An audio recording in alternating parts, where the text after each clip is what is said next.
parcours et analyse des situations sociopolitiques et économiques sur le continent africain. Entité souveraine non gouvernementale de droit international public à vocation humanitaire. Voilà la CICR, la le Comité international de la Croix-Rouge.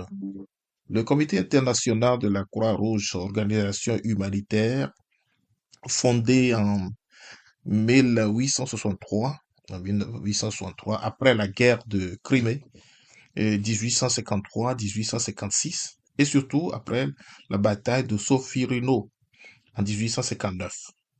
Alors, le fondateur est un Suisse du nom de Henri Dunant, et qui avait commencé avec les populations civiles à secourir les blessés et les victimes de cette confrontation de Solferino. Alors, la Croix-Rouge a été fondée et lancée pour assister, protéger la dignité des victimes des conflits armés et autres situations de violence et de porter assistance à des victimes. Humanité, impartialité, neutralité, indépendance, volontariat, unité, universalité sont donc les 7 principes du Comité international de la Croix-Rouge, financé aussi, il faut le retenir, par les volontaires, des dons volontaires des États, et qui est inscrit dans le comité de Genèse. Alors, et le communauté, et comme je disais, l'entité souveraine, le CICR est une entité souveraine non gouvernementale de droit international public. Et au-delà de son statut juridique formel d'association, le CICR est également reconnu au travers de traités internationaux, ce qui fait de lui une entité du droit international à part entière. Neutralité donc, et les 4, d'abord, qui est l'actuel, le financement, parlons d'abord du financement rapidement. Le CICR est financé par les contributions volontaires des États partis aux conventions de Genève, gouvernement, des sociétés nationales de la Croix-Rouge et du Croissant-Rouge, d'organisations supranationales, etc. Et surtout la Commission européenne et d'autres sources publiques et privées. La Croix-Rouge joue un rôle important dans le soutien aux victimes des conflits armés depuis 1863. Cette organisation a démontré partout dans le monde sa capacité d'assister les victimes des conflits, protéger la vie, la dignité des victimes des conflits armés et d'autres situations de violence et de porter assistance à toute personne victime d'une violence. Neutralité, impartialité, indépendance, humanité. Voilà, et brièvement, le Comité international de la Croix-Rouge au Niger. Alors, nous allons aborder ce qui se passe au Niger depuis que les nouveaux leaders ont pris le pouvoir à leur tête, le général Tiani. Et depuis que le régime Bazoum a été écarté, la principale préoccupation, le grand souci du Niger, comme les autres États du Sahel de l'AES, était de contrer les menaces du terrorisme. Opinion, analyse sociopolitique et économique. Une émission de New Vis Africa Media. Alors pour le faire, il lui a fallu des décisions draconiennes. Il a fallu dire merci à la base française et d'autres et bases installées sur ce territoire pendant quelques années, plusieurs années, qui ont du mal à assister efficacement les unités de protection de sécurité nationale. Alors, et ces démarches ont été engagées et qui ont été très mal appréciées par certains contestateurs, détracteurs étrangers, certains réseaux qui ont cru que ces pays doivent continuer à dépendre des réseaux économiques étrangers, d'influence étrangère. Alors, ces leaders, ces autorités ont pris donc le risque de faire face à ces défis, ces enjeux qui leur sont donc qui sont attachés à aux principes, aux critères de défense, de protection de l'intérêt, car ils n'ont plus aucun choix que de le faire pour lancer leur propre programme d'administration, leur programme de développement qui tient compte des enjeux, des atouts sur place. Alors, il va falloir prendre des décisions draconiennes, des décisions qui ne sont souvent pas faciles à prendre, mais qui sont nécessaires, indispensables en face des enjeux auxquels ils sont exposés. Alors, certaines ONG ont dû fermer, sont obligées, sont forcées de fermer, telles que la Croix-Rouge. La Croix-Rouge que nous venons de présenter comme un comité international d'assistanat aux personnes victimes des conflits armés et d'autres situations de violence. La Croix-Rouge, donc, considérant donc que le Niger fait face à cette recrudescence du terrorisme et les batailles, les affrontements entre les forces régulières et les incontrôlés se font sont beaucoup réguliers. Les blessés sur le terrain ont besoin d'être traités. Alors, et la Croix-Rouge a intensifié ses programmes, ses activités sur le terrain, mais il a eu des malentendus que nous ne pouvons pas détailler puisque nous n'avons pas toutes les informations par rapport à ces détails. Alors, s'il est arrivé que le gouvernement nigérien demande à la Croix-Rouge de quitter, de fermer ses portes, c'est dire que un de ces principes ou quelques principes ont été violés. Et ça peut être le principe d'impartialité, de neutralité et d'indépendance. Donc, et c'est sûr donc qu'il y a eu des infiltrations à travers ces comités, ces unités, ces groupes, et qui assuraient donc des informations à certaines unités ennemies. C'est les descentes régulières, régulières de ces terroristes sur les villages et autres, et qui donnent de fil à retordre à l'armée. Donc, depuis que les autorités nigériennes ont pris la décision de sécuriser leurs frontières, ils ont mis beaucoup de moyens sur place. Et d'abord, et le renforcement des équipements de l'armée et la sécurité sur les frontières et et le, l'actualisation des contrats avec leurs partenaires et la sélection de certains partenaires. Certains partenaires ont dû quitter puisqu'il faut revoir leurs contrats. Les exploitations des ressources minières sont donc revues, les contrats ont été revus et pour permettre à l'État d'avoir les moyens de construire les infrastructures et de s'occuper des problèmes liés à la malnutrition, au chômage, à la pauvreté aiguë, un pays qui est rempli, qui est qui regorge de beaucoup de ressources minières ou qui profite beaucoup plus aux, aux réseaux internationaux et laisse au détriment donc de sa population qui continue de vivre au-dessous de la pauvreté.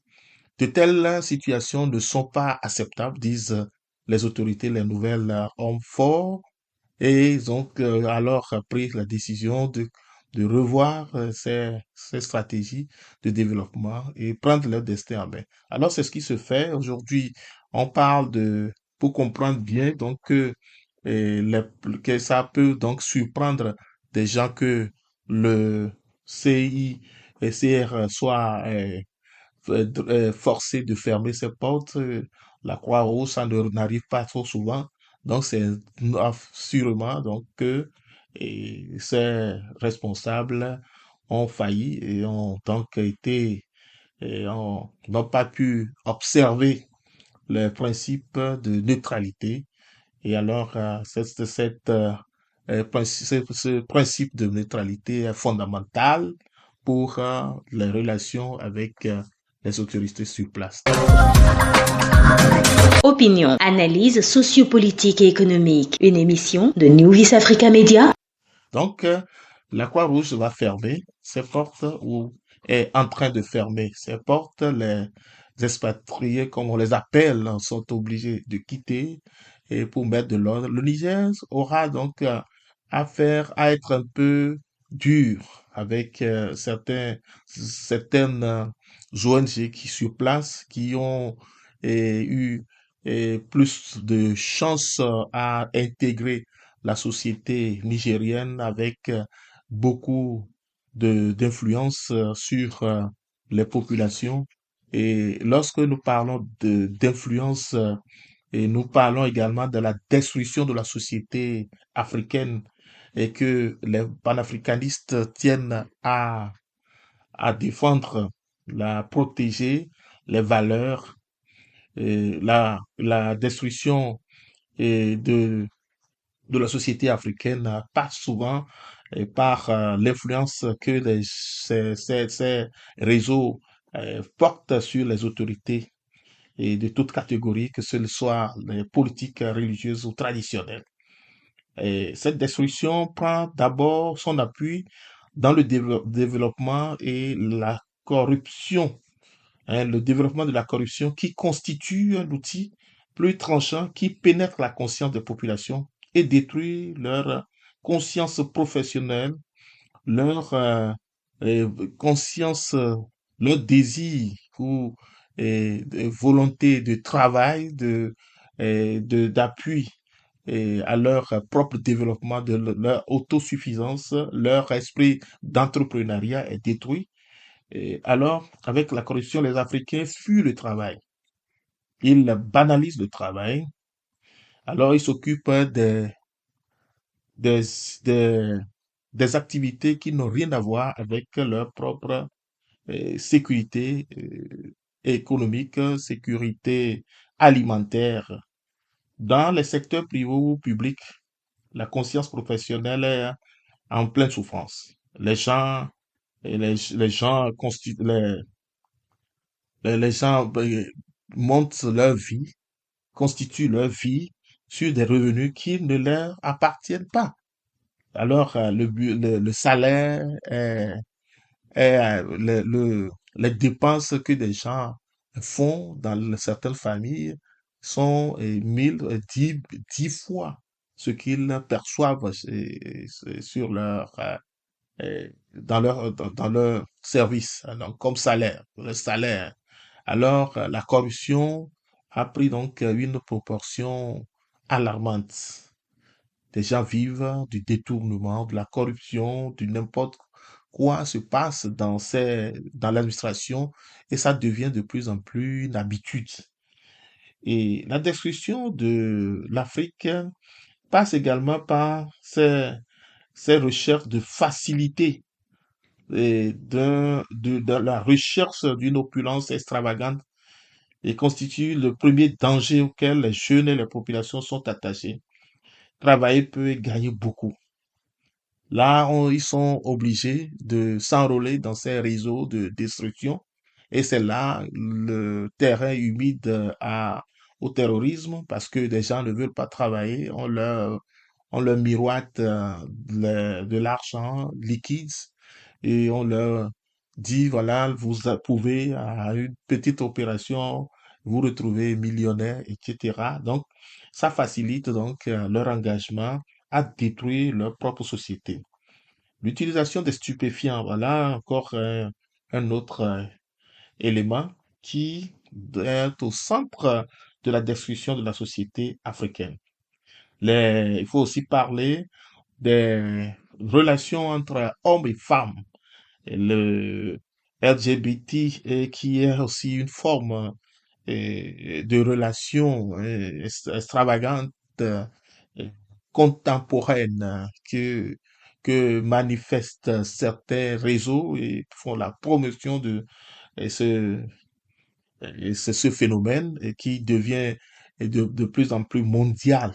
Alors, la société africaine est en pleine activité pour protéger cette recrudescence et cette infiltration de la société, puisque il faut obligatoirement protéger ces valeurs traditionnelles, morales, en vue en vue de préserver l'identité nationale.